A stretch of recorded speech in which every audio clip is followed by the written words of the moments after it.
The night the sickness came to Harmony, and the doctor himself fell to it, every respectable door in town was barred against the contagion, and it was Delia Mercer, the big black midwife, the churchwomen had voted out of their charity rolls not a month before, who walked from cabin to cabin, through the dark, with her satchel and her steady hands, and would not let the children die alone. If this story moves you, do me a kindness before we go any further. Subscribe to the channel, follow it all the way to the end, because the part that will stay with you comes late, and leave the name of your town down in the comments so we can all watch together how far this story travels. Now let me carry you back to where it truly began, to a soft gold morning, some months before the sickness came, when Delia Mercer first set foot in the valley town of Harmony, with her granny's birthing satchel over her shoulder, and no expectation of being wanted past the work of her hands. She was a big woman, and she'd been big her whole life, broad through the shoulders, and full and strong, in a way the world had only ever called too much. She was 40 that spring, and she'd been hearing the same words since she was a girl too large for the cabin doorway. Too big, too dark, too plain. No man'll want all that, and the most you'll ever be to folks is the woman they call, when there's blood and trouble, and then forget the minute it's done. That was the particular shape of Delia's wound. She had spent her whole life being needed and never kept. Summoned in the dark hours, when a baby wouldn't come, or a fever wouldn't break. Trusted with the most sacred and frightening work a body could do, and then sent back out the door the moment the danger passed. Never sat with, never thanked past a coin, never claimed. Delia had folded those words up small a long time ago, and put them somewhere they couldn't reach her face, because she'd learned young that a still face was the one thing nobody could take from her by force. So she came into Harmony, with her face calm, and her eyes already moving, reading the town the way her granny had taught her to read a labouring woman, the strain under the smiles, the sickness folks hid, the children with the hollow look that meant the water was bad somewhere upstream. Bodies talked, and so did towns. Most folks just never learned the language. Delia had learned it at her granny's side, the hard way, with nobody to thank for the teaching, but her own 2 hands and a lifetime of paying close attention. She came to Harmony because a letter had reached her. Her late sister's child, a girl of 10 named Pearl, had been orphaned when the sister passed, and was being kept, the letter said, by a neighbour out of Christian duty, and would Delia come and see to her. So Delia came, the only blood that child had left in the world, meaning to take the girl and make a home for her somewhere, the home neither of them had ever quite had. But she found when she arrived that the keeping of Pearl was not so simple a thing to undo, because the woman who had taken the child in was Mrs. Eudora Vance, who ran the Church Guild and the Orphans' Relief, and the settled opinion of every respectable soul in the valley. And Eudora Vance had decided, in her gracious and immovable way, that a child was far better off raised in a proper Christian household than handed to a wandering black midwife, with no husband, no land, and no standing the law was bound to honor. She did not say it unkindly. She never said anything unkindly. That was the whole danger of her. The man in it was Eli Bram, a widower who ran a hard-scrabble horse farm at the edge of town, and who had, of all the souls in Harmony, been the one to meet Delia's stage and carry her satchel without being asked. He was a tall, weathered, rope-lean man, somewhere past 40, grey in his beard, slow and deliberate in everything. A grief on him she recognized the way she recognized her own. He did not look at her the way the town looked at her, with that flick of the eyes that weighed and dismissed. He looked at her hands first, a healer's hands, scarred and sure, and then her satchel, and then her face. "You'll be the child's people," he said. "Not a question." "I will," Delia said. "Though it seems the child's people and the child's keeper aren't of one mind on where she belongs." Eli was quiet a moment. Then he said, "Mrs. Vance keeps a great many things she reckons she knows best about. Doesn't always make her right. And it was such a plain, quiet, true thing to say about the most powerful woman in the valley, that Delia looked at him twice, and filed him away, in the careful place where she kept the things that mattered. Pearl was a watchful, near-silent thing, grief-locked, who studied Delia from across Eudora Vance's spotless parlor like she was deciding whether one more grown person would leave her too. Delia knew that child in her bones, because Delia had been that child, the one passed hand to hand, so she didn't push. She didn't fight Eudora Vance in that parlor, didn't make a scene that would only frighten the girl. She simply asked to call on her niece regular, which even Eudora could not graciously refuse, and she came, day after day, and worked at the slow, patient business of letting Pearl know her. She brought her granny's stories. She brought a sprig of dried lavender from her satchel and tucked it under the girl's pillow the way her granny had done for frightened children, and told her it kept bad dreams off, and the girl said nothing, but she kept the lavender, and the next week there was a second sprig gone missing from Delia's satchel, taken by small hands, and Delia let it go missing and said not a word, and that was the first thread of trust strung between them. Word of the midwife got around, the way word does, and the poorer folk of Harmony, the ones Eudora Vance's charity reached last and least, began to come to Delia quiet, in the evenings, because she'd doctor what they couldn't pay a doctor for, and never made them feel small about the lack. She set a boy's broken arm. She brought a breech calf and then, a week later, a breech baby, both alive, the mother weeping her thanks. The old man who kept the livery, a flint-faced, one-eyed veteran named Asa, who'd lost his arm and most of his patience in the war, took Delia for an interloper at first and said so in grunts. But he watched. And the night she sat up with his old dog, that everyone said was dying of a bloat, and brought it through till morning, with nothing but patience and a careful hand, Asa allowed, gruff, that she had a gift, which from Asa was a sermon, and after that he kept her satchel filled with clean rags, and asked no thanks. Delia filed it all away in the careful place, and told herself, the way she always did, that it didn't matter, that she'd take Pearl and go the moment she found a way, because being needed was not the same as being wanted, and she'd learned long ago not to mistake the one for the other. The trouble came, not as a smiling man, but as the most respectable woman in the valley, and it sharpened the day Eudora Vance understood that the people of Harmony were coming to love the midwife she'd ruled unfit. Eudora came to call on Delia in her rented room one afternoon, gracious as Sunday, and sat with her gloved hands folded, and her voice soft as cream, and explained, kindly, that it would be best for everyone, best for dear Pearl most of all, if Delia were to move along before she confused the child, with hopes that couldn't be honored. You do fine work in your way, Eudora said, smiling, but you must see that a woman like you, alone, unsettled, of your, well, your situation, you cannot give that child what a proper home can. I say this only out of Christian love. And there it was, the honeyed poison, the threat, that couldn't be named as a threat, every cruelty wrapped in concern. Delia looked at her with her level eyes and her still face, and gave her exactly nothing, not a flush, not a flinch, because she'd met 100 Eudora Vances, though they usually wore trousers, and long ago stopped paying them the toll of a reaction. But she filed the woman away whole, every gracious poisoned word, because she'd understood the thing it would take the town longer to see. Eudora Vance did not keep Pearl out of love. There was something else in it, something underneath the charity, and a woman that determined to seem kind was a woman with something to hide. What Eudora could not have guessed was that Delia Mercer could read people the way she read a fevered body, and that her granny had taught her more than birthing.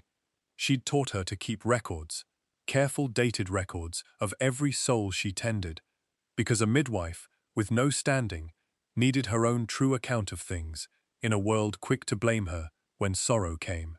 So Delia paid attention, and what she came to understand, piecing it together over weeks the way she'd pieced together the cause of a sickness from scattered signs, was this: Pearl was not penniless.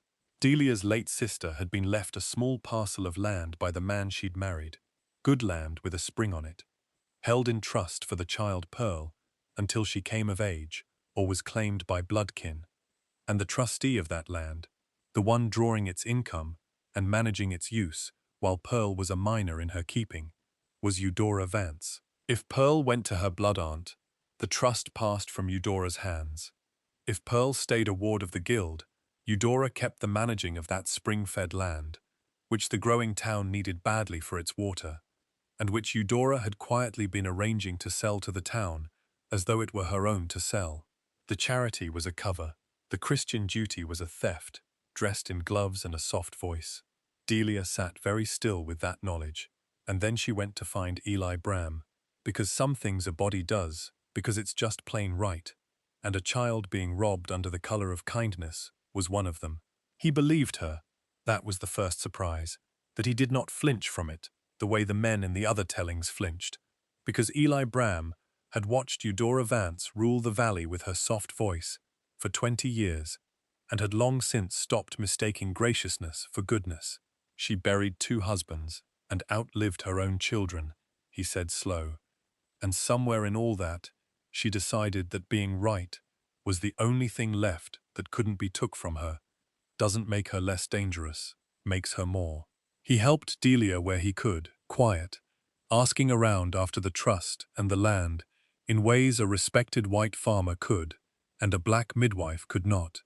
And one evening, working late in his barn together over a sick mare, the lamp low and the gold light gone to dark, Eli set his rough hand a moment over Delia's scarred one and said, "Plain, I'd not see you driven off, Delia. Whatever it takes, you should know that." Her first name, in his low voice, the first time, and she felt it land somewhere the old armor didn't reach. And then she felt the old fear close over it. Because being needed was one thing, and being wanted was another, and she did not dare let herself believe a decent man could mean the second. Then the sickness came. Diphtheria, the strangling angel, the terror of every frontier town, and it came to Harmony in the throat of a freight driver's child and spread through the close cabins of the poor before anyone knew to fear it. And the town did what frightened towns do. It barred its doors. The doctor tried, and then the doctor himself took sick, and after that the respectable folk shut themselves away behind closed shutters and would not go near the dying for fear of the dying's breath.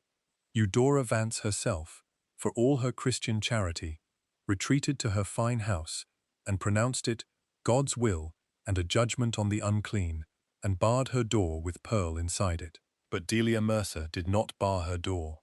She knew this sickness from her granny's teaching, knew the membrane that grew in the throat and choked the breath, knew the steam and the swabbing and the desperate care that was the only thing standing between a child and the grave when there was no doctor left to call. So she walked out into the contagion with her satchel, cabin to cabin through the dark, and she did the work nobody else would do. Sat up the nights, kept the airways clear, steamed the close rooms, held the frightened children and their more frightened parents, and where she could not save, she made sure no soul died alone in the dark, which her granny had taught her was its own kind of saving. For 9 days and nights she did this, big and steady and unsleeping, the only wall between Harmony and a graveyard, and the town that had voted her off its charity rolls watched from behind its shutters as the discarded woman walked unafraid through the valley of the shadow. And then the sickness reached Eudora Vance's fine house, the way it reaches every house in the end, and it took Pearl by the throat. Eudora, who had barred her door against it, found that bars meant nothing to the strangling angel, and she found, too, that she did not know the first thing about saving a child, for all her standing and her rules. And in the blackest hour of the night, with Pearl fighting for breath and turning the dreadful grey that meant the end was near, the most powerful woman in the valley did the one thing she had sworn she would never do. She sent for the midwife. Delia came at a dead run through the dark and found the child near gone, and she did not waste one breath on the woman who'd tried to drive her off. She went to her knees beside Pearl and went to work, the steam and the swab, and her own steady hands, and her own mouth clearing the airway, when nothing else would serve, hour upon hour, while Eudora Vance knelt useless and weeping at the foot of the bed. And near dawn the membrane broke, and the child drew a clear breath, and then another, and Pearl's eyes opened and found Delia's face, and the girl whispered, In the first clear voice she'd had in days, the word she'd never once said aloud before. Auntie. And Delia Mercer, 40 years old, and needed her whole life, and kept by no one, put her face down against that child's living chest, and wept for everything she'd never let herself want. Pearl lived. Eudora Vance had watched the woman she'd called unfit save the child she could not save herself, had watched it on her knees through the whole long night, and something in her broke that would not mend back the way it was. When the worst of the sickness passed, and Harmony counted its dead and its living, and understood how few of the living it would have without the midwife, the reckoning came, not in a courthouse, and not on a bank's steps, but in the church itself, the Sunday the town gathered to give thanks for its deliverance. Eudora Vance, by long right, rose first to speak, and the town braced, because they all knew she'd moved against the midwife before, and they expected her to do it again, now that the danger was past, and the discarded were once more disposable. But that was not what Eudora Vance did. She stood in her stiff black silk before the whole gathered valley, and her gracious voice shook, and she said the thing that cost her everything she had left. I have run the charity of this town for 20 years, she said, and I told you all that this woman was unfit to raise her own blood. I need to tell you now why I said it. And there, in the church, before everyone, Eudora Vance confessed the trust, and the spring-fed land, and the sale she'd arranged, and the truth that she'd tried to drive Delia off, not to protect the child, but to keep the managing of the child's own land. She saved Pearl's life with her 2 hands while I knelt there worth nothing, Eudora said, and I had spent a month trying to steal that same child's birthright. I am the unfit one. God forgive me. I'll make it right before this congregation, or not at all. It landed on the town like weather breaking, and one by one they rose, not against the midwife now, but for her. Old one-armed Asa stood, and said the woman had a gift from God, and he'd swear to it anywhere.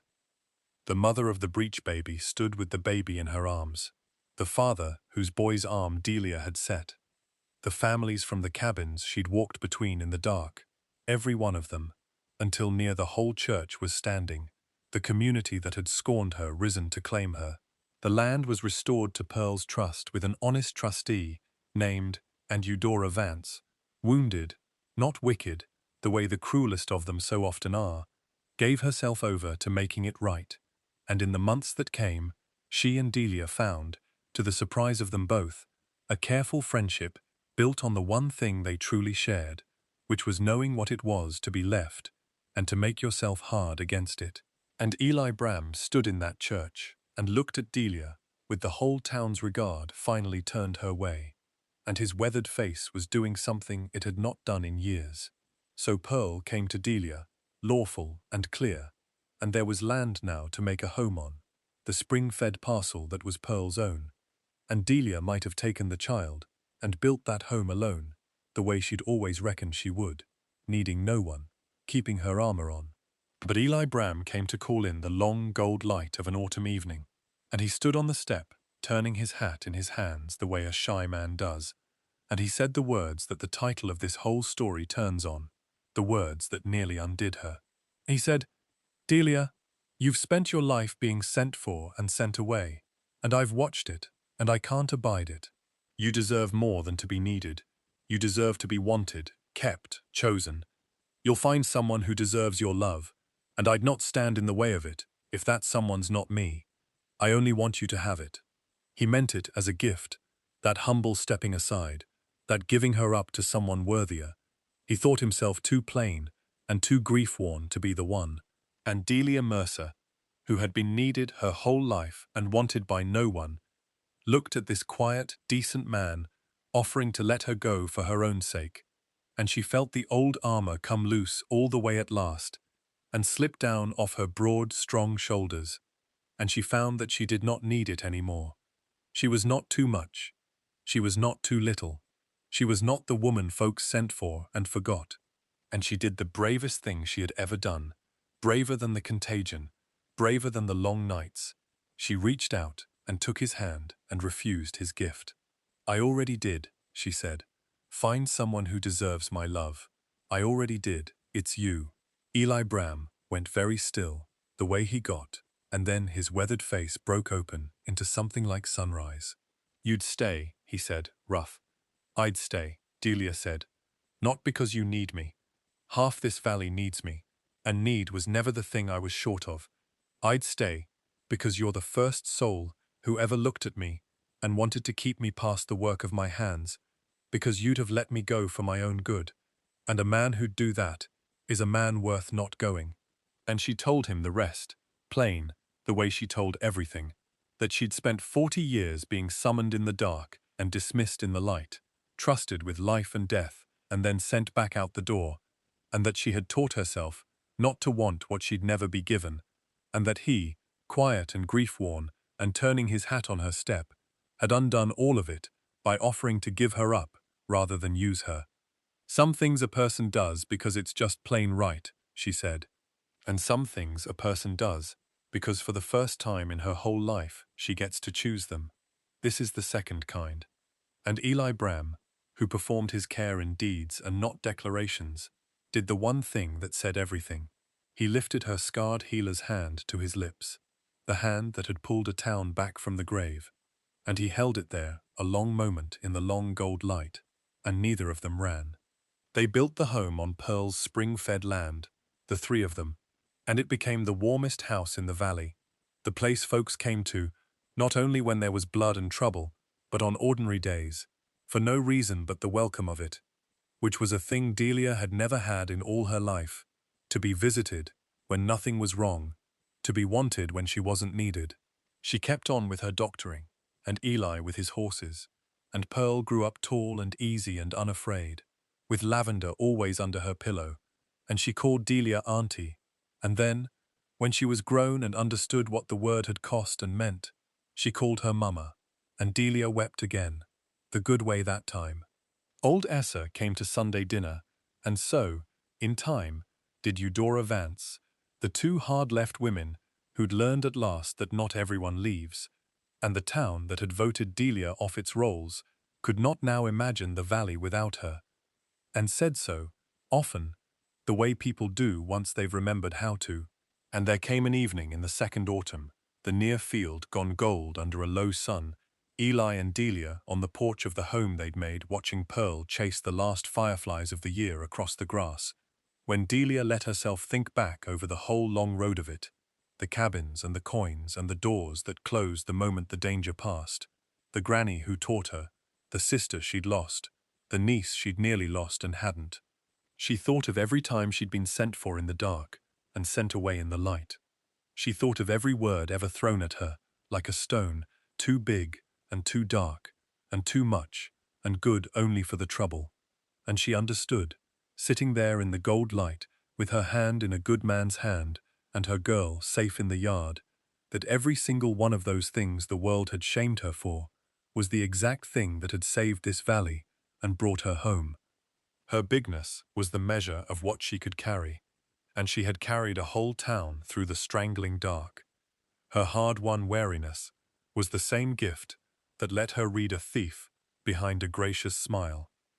And the being needed, she'd grieved her whole life, as a curse had been, all along, the slow building of the very thing that made the town rise up to keep her.